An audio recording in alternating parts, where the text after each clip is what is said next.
Hey again, Chris back, otherwise known as the jerk of all trades. I'm over here in Belfast at my good friend Jesse's house, where we're going to see if we can find out why this beast that we built years ago, and we'll just continue to build over and over and over again, is stalled here and won't drive itself up out of this fairly minor little ditch that it's in. What year is this thing again? 74. This thing started life as a 74 Landcruiser, Toyota FJ40. Jesse bought this, oh Christ, we're going back almost 20 years now. And it was just completely bone stock and needed some work. It was a little rusty and just needed bits and pieces done. And we gave it a 4-inch lift, fixed the rust on the body so that it was solid again, and put a posi in the back of it, I think, and changed it to power steering. It's got Chevrolet power steering built on a Downy Products adapter. To stick it on there to get rid of the steering box for clearance, the old steering box for clearance for the tires. And he ran it that way for quite a while. It was quite a capable rig running these 35s on it. And then later he kind of got the itch to go a little bigger and make it a little more capable. So the body was getting rusty again. So he hunted and he managed to get just unbelievably lucky and found a fiberglass body for an FJ40 up in northern Maine. And he went and got that. And a couple of parts rigs, and then it started to take off. He went ahead and built a square tubing frame, the entire frame from first. The only thing that's left of this original 1974 FJ40 is we're still running the original engine, the first 4 feet of the frame, the hood, radiator support, and the windshield. The rest of it is a fiberglass body on a back 3/4 square tubing frame. It's got 2-inch lift springs. We sprung it over this time around. He started to build it and ran out of time, had to, life got in his way, work and everything. So he dropped it off for me, and I finished the spring over, and we put FJ40 axles from the 1980s under it. It has brakes on the back they're the front brakes from a Monte Carlo. It's now got power brakes. It has power steering now, which it never had. The axle in the back has been trussed. We didn't do that. That came that way. It's got a Aussie locker in the back, which is basically a Detroit locker, one-way ratcheting locker. The front's got a limited slip, so it is pretty. It wouldn't have gotten stuck where it is, other than the fact that it's stalled. And we're going to figure out why it's stalled.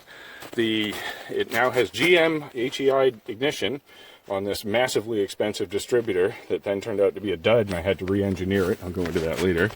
It's got wearing a Holley carburetor, which could be the problem, despite my love of Holley carburetors. They don't really work very well on off-road stuff. But it's got a totally custom steering linkage out of the box. Goes down to that Chevy box. It's got a Chevrolet power steering pump. It has custom high steering with a crossover. Custom steering arm. I had to buy that unfinished and cut splines and taper it myself. And the steering knuckles and the tire rods and the steering rod ends are all 1-ton Ford truck parts. So this thing's pretty stout at this point. I think the next step in its evolution, Jesse added the winch. He put the tube fenders on it. He welded up a cage using a kit in the original factory roll bar. And it's not done. We are now going to add Chevrolet fuel injection to it. Maybe cam it and see what we can get it to do, and it's going to lose these radials for a set of 36-inch boggers.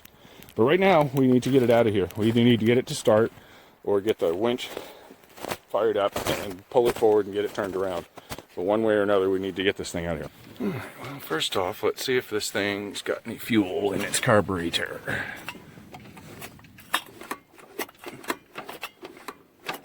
I don't see anything spraying out of here. Keys in it, dude?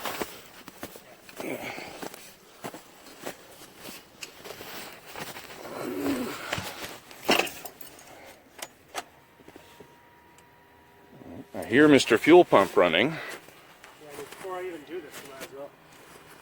Yeah, because you might not need to hook it up. He's hooking up the winch to a tree right now as a backup. No, the fuel pump is running, right? That's what I hear. Yeah. No, it should be primed if there's where's the... You got a flathead screwdriver out here? I'm gonna go grab a flathead and a pair of vice grips. think it may just be that the float's stuck or it's set too low, and so that when it tipped over this way, it just ran out of fuel.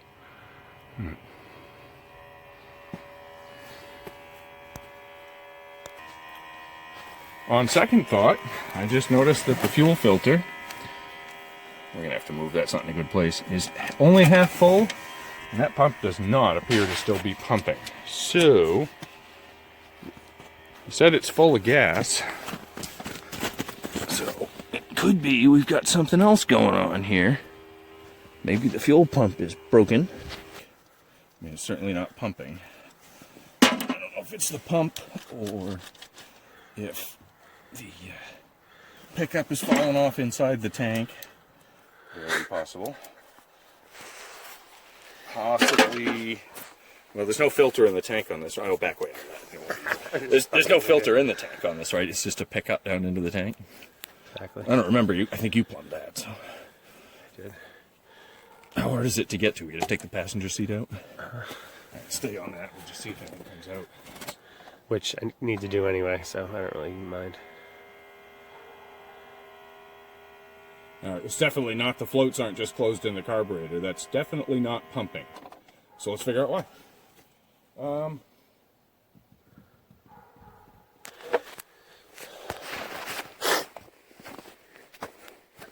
I guess maybe, yeah, maybe we should just winch it up out of here, get it on flat ground. Just pull it right up into here.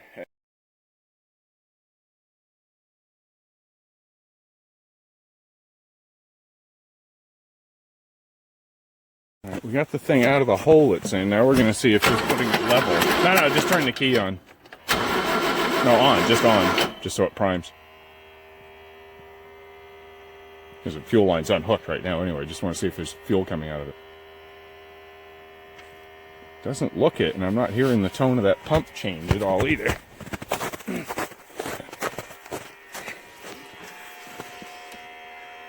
doesn't look like it's filled up the filter yet.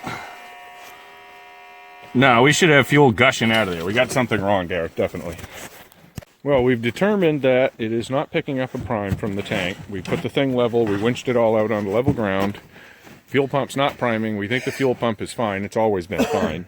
So what we're going to try now, actually, because we're thinking that there very well may be a leak on one of the pickup lines in the tank so that it won't self-prime. Because the pump is mounted under the tank and right at the back. These pumps, light, it's the best position for them. That's why everybody puts them on the frame rails. And so what we're actually going to do now is take the air compressor, jam a rag in the fuel cap, and I'm going to blow some air in there, and then he's going to hit the key and see if we get any fuel coming out of it. You should probably step out so you can just turn the key on and watch that line. Otherwise, we're going to end up with gas everywhere. Let me just jam this in here. Doing it all with one hand because I broke my other camera mount here. So I'll just jam this on.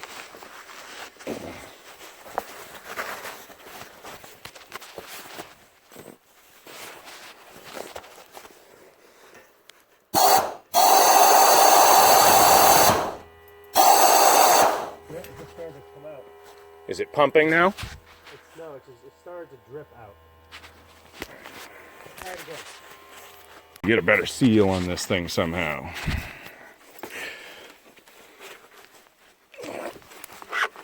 Hold on to that. I gotta put you guys down for a second.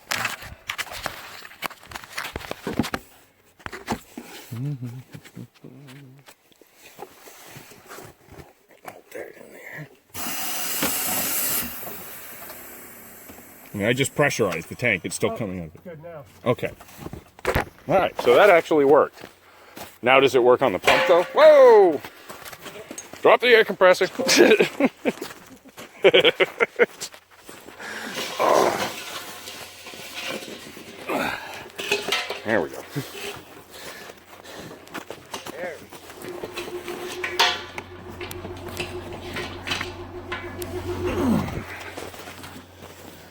Why not? Did you see if it was pumping, though, before you hooked the line back up? I mean, coming out on pressure doesn't mean it was pumping. No, it did not.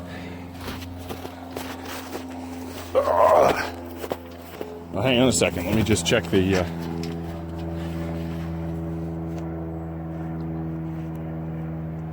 I'm back to what I was thinking before, that fuel pump is junk.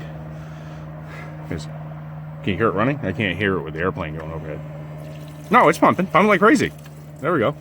Okay, so let's hook that back up. Your choke was open, so there we go. It's definitely cold enough to choke it. Yeah, but it's an automatic choke. There, now it's gonna start up.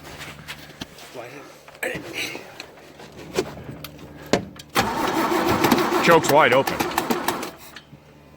Going all the way back. It doesn't. It's not hooked up on the dash. No, it needs a new cable. Oh, okay. Kind of spring.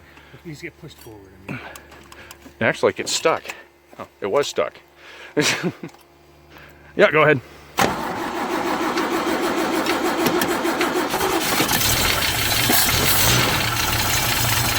It's alive! Choke's still on. I'm going to ease it off now. Alright, linkage is stuck. This thing's been sitting for a while, so fortunately.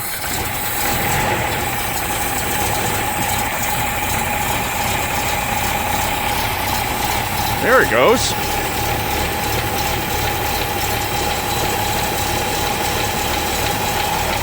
There she goes, idling, choke off. Awesome. That sounds pretty good. All right, we're gonna unhook it here from this tree we winched it out on, see if it'll drive itself over to the shop.